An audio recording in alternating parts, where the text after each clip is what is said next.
Chairman P T I barrister Gohar کا کہنا ہے کہ بانی پی ٹی آئی نے ہدایت کی ہے کہ مطالبات پر پیش رفت ہو جاتی ہے تو ہی مذاکرات آگے بڑھیں گے۔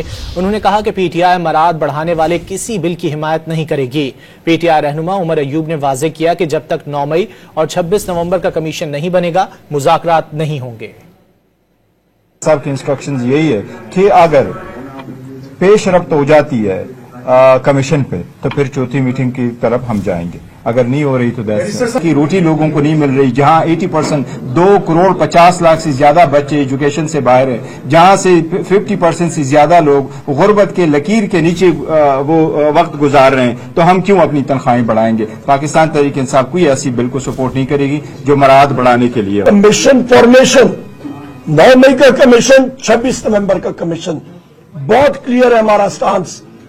کمیشن نہیں بنے گا مذاکرات نہیں ہوں گے کہ وہ ڈیجیٹل نیشن پاکستان بل کے اوپر پیپلز پارٹی نے مسلم لیگ نون کے ساتھ اور این کیو ایم کے ساتھ مل کے ووٹ ڈال دی۔ پاکستان تحریک انصاف اور ہمارے اتحادی جماعتوں کے 6 ممبران جو اس کمیٹی کے ممبران ہیں اس کے خلاف ہم نے ووٹ دیا۔